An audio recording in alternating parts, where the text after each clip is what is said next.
Greetings, chemistry students. So this is about the final part of our SAC. My hands went. The final part of our SAC. So you should have completed all of those discussion kind of stimulus questions. You should have got your method done, like method analysis, your results, your variables, a title, your aim. So this is the marking guide. This is what I am marking. This is what you'll be marked on for all of your VCE, this outcome. That's making sense. All of the ones that are like this. So all of your investigations should be using this one because they should be using this one because we came up with it together. This is Tara's. I forgot to change it, but you get the gist. Chemistry, where you see psychology. So an easy one mark for a title that relates to the IV and DV. The introduction is not a waffly thing that goes on for pages and drives me mad. It's just your aim. It's detailed and accurate. A hypothesis that talks about, she says population, so we talk about IV, a DV, a clear prediction, and like what you're looking at. So this would be like your limits. So what kind of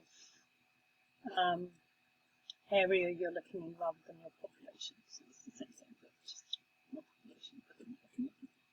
Variables, so you identify your variation, your IV and DV and their kind of operationalization. So it's about using those. So it's not just saying I'm looking at this and I'm looking at this, it's about kind of identifying them properly and how you're going to organize them.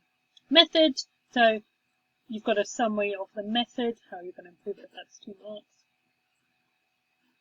Ethics, we don't have ethics, but you've got that health and safety guidelines discussed with some detail. So that's about taking information that you don't need to know, but you found it and you've said, okay, you need to wear glasses. When they're performing this, they need to tie their hair back. Like it's specific to what you have. So if you're burning something, you might have a different list of health and safety guidelines to if you're just mixing some things together. And it's about what you're using in here.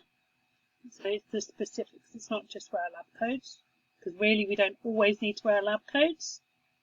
Why am I wearing a lab coat? Well, I wear a lab coat because if I splash it on my skin, it can be corrosive. That's why we might want to say about wearing a lab coat. Results, you've got accurate and appropriate presentation of data to illustrate trend patterns, relationships. So it's about appropriate here, accurate and appropriate. So using the right kind of results, so graphs, statistics, analysis. You haven't just done what you think is easy, you've done what actually shows a pattern or trend. Discussion, so this is broken down, but detailed and accurate analysis, evaluation of data and discussion of any outliers, so if you had any weird results, and I know you should have, how you treated them, what you thought about them, what they made you kind of, why you think they're an outlier, that kind of looking at these results and telling me what it shows you. So analysis, what does this result actually tell me, and what was any weird results? What did you do with them? What did you think? So then limitations. So limitations is back up to this bit. So what you knew, kind of thought about this earlier, and it comes back around here. So what was the limitations to what they did? What kind of data did they get? What kind of improvements in here? Like how could you think about making it better?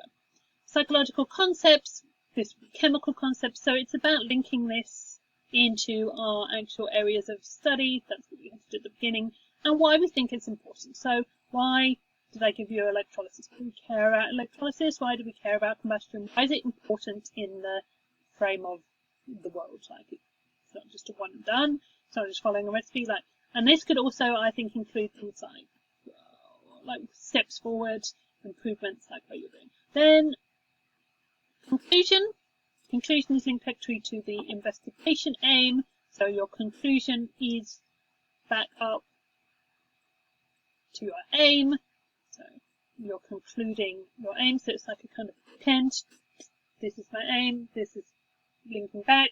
Think about if I was not reading all of them, I just had to flick through to try and give someone a job. I was lazy. I could just read those two things and see what it was about. References. I did get this question and thing. No references listed. References or acknowledgements are listed here. So this would be websites you visited, the data book. You probably want to acknowledge me. It doesn't say what format. I can never remember if we do APA or Harvard's. I don't know if by looking at them I can tell the difference. I probably should, but I don't, because it's not what I used to use. I used to use a completely different system with numbers. I can't remember what it, and it varies. So as long as you've got references in a decent format, that's going to get you a mark. That's a pretty easy mark, I think. And scientific language is 3 marks. So this is like a tricksy one. This is, you've used scientific language accurately, so you haven't waffled on, you haven't used lots of, I'd call it purple prose. Have you heard of purple prose? So lots of big words to try and be smart, lots of descriptive words, lots of waffly, like, smart guy words. So you're Russell Brand. I don't know if you know Russell Brand. He uses lots of big guy words to try and sound smart. It just makes me think he's an idiot who's swallowed a dictionary rather than he is actually smart. It's about using the conventions, so those headings that are along here. It's about the way you write. So not I's or we's, though part of me wants to move away from, don't, I'm just telling me. So it's about the use of scientific language in the report writing and keeping within those conventions. So it's about keeping it tight because you've only got 600 words, and that is going to be your accurate use of language. So if you can describe something easily using high-tech words, but not too many of them. That's kind of what that's asking. Again, that's also going to be about referring to other things. So referring to your graph rather than re-describing what your graph shows. I can see your graph. I don't need you to tell me dot by point dot what that graph shows me. I need you to show me generally what the trend is. I need you to discuss why I should care about that graph or graphs or whatever you've got. And some of this is going to be, this is your 600 words that's being marked on here. Some of this is going to be just you taking what you've got before and copying and editing. It's going to be copying and editing because you've done all of this stuff. You haven't done the conclusion. You haven't done the conclusion and probably haven't been doing the references. You've been doing all this as you've gone along, so it's probably going to be just copying and pasting and tweaking and editing and reformatting. And I've got that. I've mentioned that 3 times. I'm going to take it out and consolidate it into one. It's about thinking about the kind of flow of the prac report and why do I talk about that there and then there and then there when I'm not talking about this thing and that. So this is going to be, I was envisioning that the first session 4, you would be doing kind of the tweaking, maybe writing a discussion, writing your conclusion from those questions, kind of thinking about the parts, going back, editing, changing.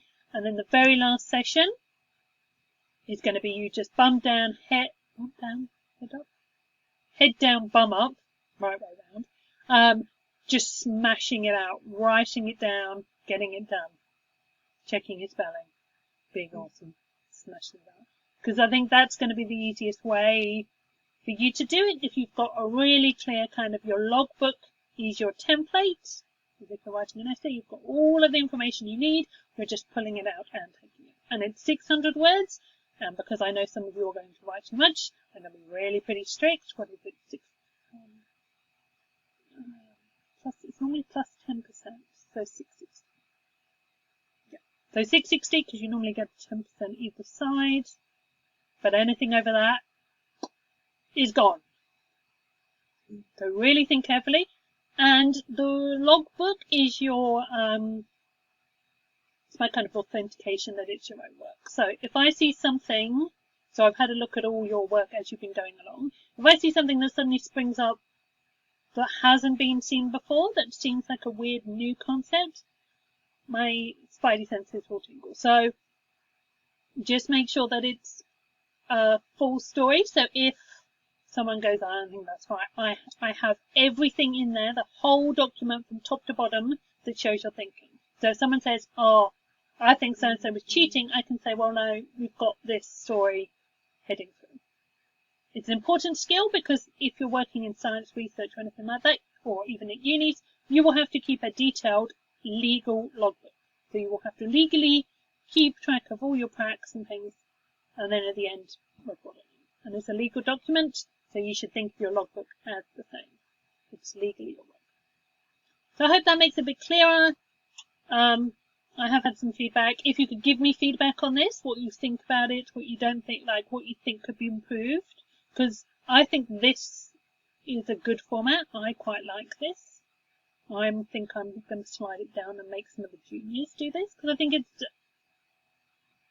makes you think more than just doing a prac. I think it's making you analyse how you do a prac, rather than just doing a prac because you've done a prac. So some feedback would be really good. I'm not asking you to rush with that at the moment, just maybe a quick 5 minutes. Oh, and also you need to think about doing your reflections. So, was it 3 or 4 different lessons? Don't have to be chemistry. After that lesson, I want you to just do a quick reflection on what you learnt, what you think, what's happening, that kind of stuff.